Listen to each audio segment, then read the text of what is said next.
Now, let us move on to the fifth unit, harmony of life. In this unit, first lesson is Gooseberries. You know, right? Gooseberries, Nelika. Okay. Gooseberries is by Anton Chekhov. Okay. Beautiful story. Anton Chekhov's story, Gooseberries, presents two brothers of entirely different nature. വളരെ പ്രകൃതി ഒരുപാട് സ്നേഹിക്കുന്ന ഒരാൾ അല്ലെങ്കിൽ ഉള്ളതിൽ എന്താണോ ഉള്ളത് അതിൽ ഒരുപാട് സംതൃപ്തനായിട്ടുള്ള ഒരാൾ, നേരെ ഓപ്പോസിറ്റ് ക്യാരക്ടറുള്ള ഒരാൾ, അങ്ങനെ രണ്ട് ബ്രദേഴ്സാണ് ശരിക്കും. രണ്ടുപേർക്ക് അവരവരുടേതായിട്ടുള്ള ന്യായങ്ങളുണ്ട് കേട്ടോ, അല്ലാതെ ഒരാൾ നല്ലതും ചീത്തയും എന്നുള്ളതല്ല, അങ്ങനെയല്ല പോർട്രേ ചെയ്യുന്നത് Anton Chekhov. Okay. The brothers are Ivan Ivanich and Nikolai Ivanich. The elder Ivan was a veterinary surgeon. See, veterinary എന്ന് പറയുമ്പോൾ എപ്പോഴും RI ഉണ്ട്. Just for your knowledge, okay. നമ്മൾ ഓർക്കാറില്ല വെറ്ററിനറിയുടെ സ്പെല്ലിംഗിൽ RI ശരിക്കും സൈലന്റ് ആണ്. Veterinary surgeon. The second one, the younger Nikolai, was a government servant. Ivan was happy with the kind of life he was leading, but Nikolai always dreamt of a peaceful life in the country. He would always dream of eating out in the open air and of sleeping in the sun. വളരെ നേച്ചറിനോട് അടുത്ത് നിൽക്കുന്ന ഒരു ക്യാരക്ടറാണ് Nikolai. When the story begins, we can see Ivan about to tell a story of his brother to his friend Borkin.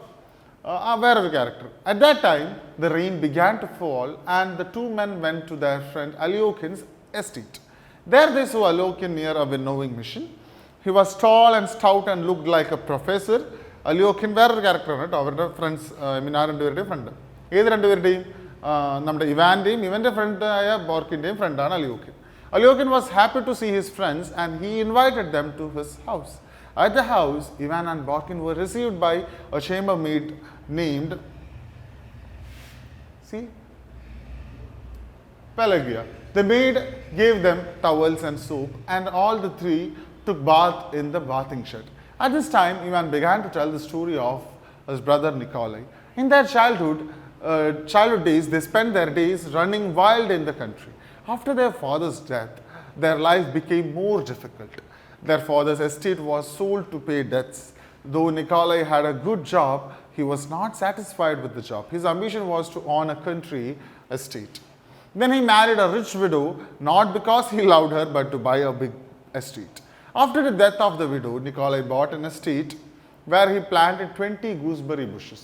Once Ivan paid a visit to his brother's estate, he was no longer poor. He saw Nikolai as a real landowner. He gave gallons of vodka to the peasants on holidays. Nikolai gave a delicious dinner for his brother. He served gooseberries after the meal. For Ivan, they tasted sour and unripe. Because, see, വളരെ അതുമായിട്ട് വളരെ attached ആയിട്ട് നിൽക്കുന്നവർക്കല്ലേ ഇതിൻ്റെ ടേസ്റ്റും കാര്യങ്ങളൊക്കെ മനസ്സിലാവുള്ളൂ. But Nikolai, നമ്മുടെ നേച്ചറിനെ ഒരുപാട് സ്നേഹിക്കുന്ന ഒരാൾ, ate them commenting that they were delicious. Ivan feels guilt that he too has been content without realizing the fact that behind every idle satisfaction there exists the poverty and suffering of the poor. The story ends with Ivan's request to Alyokin to do good things in life. Borkin and Alyokin found the story uninteresting. If the story was about elegant people and lovely women, they would have been happier, right? ആ കഥ അവർക്ക് അത്ര ഇഷ്ടപ്പെട്ടില്ല. നമുക്ക് എല്ലാ കഥയും ഇഷ്ടപ്പെടണമെന്നുണ്ടോ? ഇല്ലല്ലോ. അതുപോലെ ഫ്രണ്ട്സിന് ആ കഥയൊന്നും ഇഷ്ടപ്പെട്ടില്ല. ശരിക്കും അവസാനം വളരെ എലഗൻ്റ് ആയിട്ടുള്ള പീപ്പിൾ അല്ലെങ്കിൽ ലവ്ലി വിമൻ സ്റ്റോറീസ് ഒക്കെ ആയിരുന്നെങ്കിൽ അവർ കുറച്ചുകൂടെ എൻജോയ് ചെയ്തേനെ. അങ്ങനെ ഒരു നോട്ടിലാണ് ശരിക്കും ഈ ഒരു സ്റ്റോറി എൻ്റെ ചെയ്യുന്നത്. സി, ഇവിടെ നമുക്ക് കുറച്ച് റിയലൈസേഷൻ ആണ്, അല്ലാതെ വലിയൊരു കണ്ടന്റ് ഉണ്ടെന്നൊന്നും പറയാൻ പറ്റില്ല. ഒരു റിയലൈസേഷൻ, ഒരാളുടെ നേച്ചർ അങ്ങനെയാണ്, വളരെ പ്രകൃതിയുമായിട്ട് ഒരുപാട് ഇണങ്ങി നിൽക്കുന്ന അത്തരം ഒരു എസ്റ്റേറ്റ് ഓണർ ആവണം. അതിനുവേണ്ടിയാണ് ഒരു വെഡോ ലേഡീനെ കല്യാണം കഴിക്കുകയും, not because he married that lady because of he loving her. No, it was not because of for that, it was because to get money, അല്ലേ? അപ്പോൾ അത്തരം അതൊക്കെ കുറച്ച് സെൽഫിഷ് തോട്ട്സ് ആണ്. അങ്ങനെയൊക്കെ ശരിക്കും നമുക്ക് വേണമെങ്കിൽ ആർഗ്യൂ ചെയ്യാം. But the story is like this. Anton Chekhov ഇതിൻ്റെ ആ ഒരു എസൻസ്, രണ്ട് ബ്രദേഴ്സ്, രണ്ട് പോൾസിൽ നിൽക്കുന്ന രണ്ട് ബ്രദേഴ്സ്, ലൈക്ക് തോട്ട്സിൽ കേട്ടോ, അവരുടെ ഇഷ്ടങ്ങളിലും ആഗ്രഹങ്ങളിലും രണ്ട് പോൾസിൽ നിൽക്കുന്നവർ, അങ്ങനെയാണ് ശരിക്കും ഈ ഒരു സ്റ്റോറി മേക്ക് ചെയ്തിരിക്കുന്നത്. ആൻഡ് നത്തിങ്, ഇതിനേക്കാൾ കൂടുതലൊന്നും ശരിക്കും ഇതിൽ പറയാനില്ല. ആൻഡ് വരാൻ ചാൻസുള്ള ക്വസ്റ്റ്യൻ എന്ന് പറയുന്നത് റിവ്യൂ ആണ്. റിവ്യൂ അബൌട്ട് ലൈക്ക് സ്റ്റോറിയുടെ തന്നെ റിവ്യൂ ആവാം. അപ്പോൾ എന്ത് ചെയ്യണം, നമ്മൾ കറക്റ്റായിട്ട് വായിച്ചാൽ മാത്രമേ നമുക്ക് റിവ്യൂ എഴുതാൻ പറ്റുള്ളൂ, നല്ലൊരു ഒബ്സർവേഷൻ കൊടുക്കാൻ പറ്റുള്ളൂ.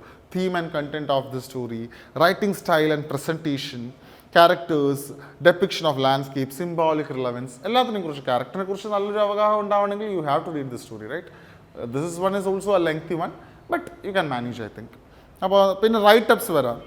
ഇപ്പോൾ എന്തെങ്കിലും ഒരു പെർട്ടിക്കുലർ ഇൻസിഡൻറ്റ്, ഇപ്പോൾ ഇതിനെക്കുറിച്ച് തന്നെ പണത്തിനേക്കാൾ ഇമ്പോർട്ടൻസ് എന്തിനാണ്, നമ്മുടെ ആഗ്രഹങ്ങൾക്കെന്ന് വേണേൽ പറയാം, അല്ലെങ്കിൽ നമുക്ക് വളരെ സെറ്റിൽഡ് ആയിട്ടുള്ള ലൈഫ്, നേച്ചറിനെ അത്രയും മൈൻഡ് ചെയ്യേണ്ട അങ്ങനെയുള്ള പോയിന്റ്സ്, അങ്ങനെ എന്തെങ്കിലും ഒരു കോമൺ ആയിട്ടുള്ള ഒരു ടോപ്പിക് എടുത്ത് തന്നിട്ട് you can be asked to write an essay or a writeup.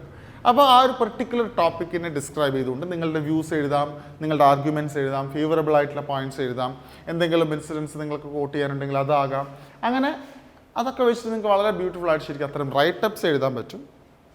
അത്രയേ ഉള്ളൂ ശരിക്കും ഈ ഒരു പെർട്ടിക്കുലർ ലെസണിൽ നിന്ന് എക്സാമിനേഷൻ പോയിന്റ് ഓഫ് വ്യൂവിൽ. വേറെ പിന്നെ ക്യാരക്ടർ സ്കെച്ച് എന്തെങ്കിലുമൊക്കെ വരാം, കോൺവെർസേഷൻസ് ആവാം കേട്ടോ, but lesser chance. Okay, conversations ഈ ഒരു പെർട്ടിക്കുലർ ലെസണിൽ നിന്ന് ലെസ്സർ ചാൻസ് ആണ്. പിന്നെ ക്യാരക്ടർ സ്കെച്ചാണ് മാക്സിമം പോസിബിൾ ആയിട്ടുള്ള മറ്റൊരു question. Okay, so that's all about the lesson Gooseberries by Anton Chekhov.